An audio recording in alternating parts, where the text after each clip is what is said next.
All right, everyone, it's time for a little bit of irony in the morning, which is, Right Wing Watch's story about the honk honk, the clown frog meme, whatever you want to term, the nihilistic clown frog, you could say, I suppose. Sort of a Pepe adaptation, but one that's, become viral again. And anytime this happens, anytime a meme is considered funny and it spreads around and it has even a vague political message, it gets called like racist and stuff. I'm starting to get a sense from Right Wing Watch, like looking at the sort of stuff that they've been doing, and I may be wrong, but here's what I think is the dynamic over at Right Wing Watch, and then I'll talk about why this is bullshit, basically. I think that what happened is a few years ago, before Holt became part of their organization as sort of the person that does like the memes and stuff, I think they looked at their growth on YouTube, their website and stuff, and they said, well, it's slow. It's not the same internet that it was years ago, because I can remember, earlier on, maybe half a decade ago, I was actually a fan of some of their content when they were aiming it primarily at idiots like maybe a Pat Robertson, some of the evangelicals, some Republican politicians like a Romney or a McCain or something, which they no longer do. They completely ignore that now in favor of, tabloid spew like this. And it roughly mimics what the legacy media has done. Now, I know that they don't, like Holt has even said this, that they're an activistic group.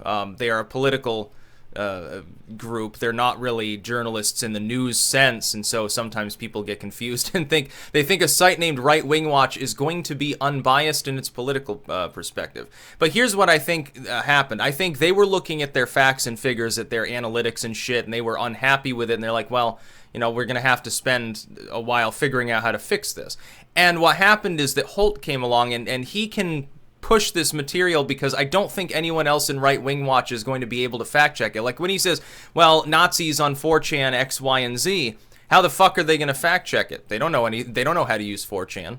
And so I think this happens with more than just Right Wing Watch. In all honesty, I'm sure it happens like BuzzFeed, obviously, HuffPost and stuff. Sometimes it's not even dishonesty on behalf of an organization. It's just that fucking 90% of these people remember maybe the old wave internet, or they're even like more outdated than that. They literally don't know anything about meme culture.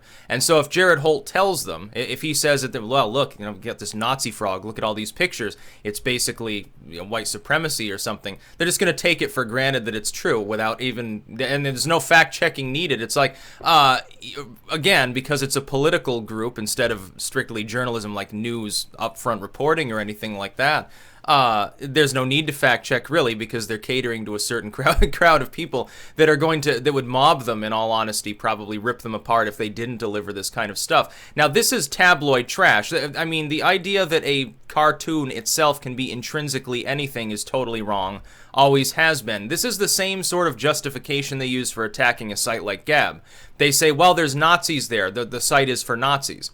Well, the thing is, it becomes a self-fulfilling sort of situation where people who are maybe, not part of that, like, anti-racist campaigners or Democrats or whatever, and that's not really a stand-in for non-racist at this point. I think it's the opposite, but you get the idea, like liberals in general, or even like socialists, progressives, so-called.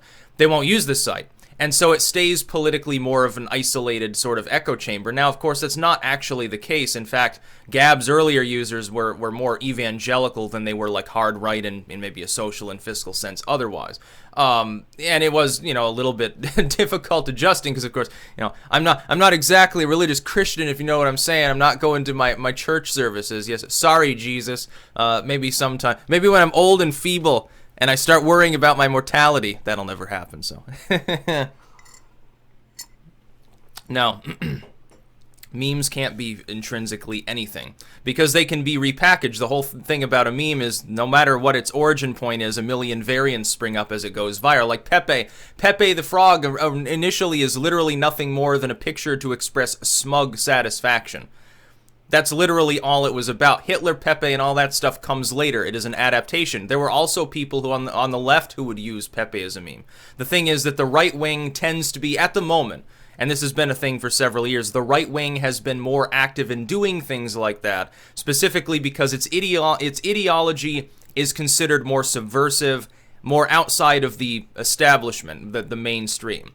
And so what you're seeing is a sort of mimetic Creole that's actually begun springing up, where images are used as stand-ins for words because those words are taboo, which is exactly why the left wing is losing ideologically right now and exactly why they're trying to delve into censorship. Groups like this, people like Holt, they like to dog whistle for censorship. They want corporations to clean up their platforms, which intrinsically means favoring whatever the establishment happens to be at the time.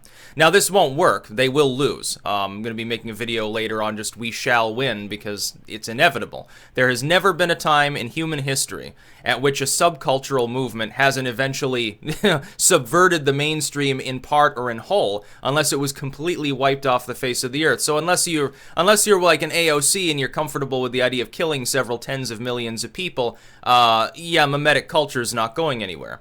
But the idea that this particular meme has anything to do with white supremacy, but more often it's being used to display nihilism, to display, like, generally the idea of a clown world, the idea of we might as well fucking laugh and just do off-the-wall shit. Who cares? Because the world is basically ending. It's almost a doomsday mentality.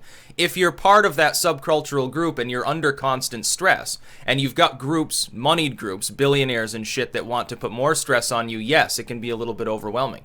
It is for content creators too, like they're looking down the barrel of a gun at any given point. They know that they can get knocked off of any of these platforms that they've built dominance on at pretty much any time. When PewDiePie can have advertisers flee and get YouTube to cancel a show, like what the fuck do you think they can do to the average YouTuber? And that's just one platform, and not even the most censored. Just look at Twitter. Just look at when they kicked Sargon off of Patreon. Oh yeah, well you kind of said a thing on a stream that was satirical like 6 months ago, and somebody who doesn't like you decided to show us, so yeah, we're gonna kick you off of Patreon. I eagerly await the time, and I'm sure that it's probably already upon us. I'm sure that it is. Be very careful. In which people are like trying to catfish creators in order to get them to say like weird shit, like even through like on a private Skype call or something. I'm sure that'll eventually happen. That'll be used as a justification too. Or they'll make deep fakes, like you know how now they have technology where you could, if you have enough pictures of a person from the front, you can make it look like they're saying and doing things that they're not actually, like it's not even them. It's sort of like when they recreated Tarkin in Star Wars or something. We're like 2 or 3 years out from that stuff being totally public. It's going to be impossible to use video as evidence anymore in criminal proceedings half the time if that technology gets loose. Yeah, you wait till somebody makes their own fucking garage version of one of those pieces of technology and starts really fucking shit up. And it cause all sorts of problems. Yeah, you think swatting is bad, there'll be something worse when they start sending, very well altered videos to people's spouses and causing, domestic violence and weird shit like that. I know I'm getting a little bit off track, but this is the clown world that we're currently living in. It's basically what this meme is. It doesn't even really appear to have one solid name. Some of it's like Clown Frog or like, Honk Honk is the other one. And it's just a funny meme. Like I've posted it. That doesn't mean I'm dog whistling to Nazis. What it means is, yes, this is a bizarre world we're currently living in. The timeline has gotten wonky. And honky, I suppose you could say. That's about all. Peace out.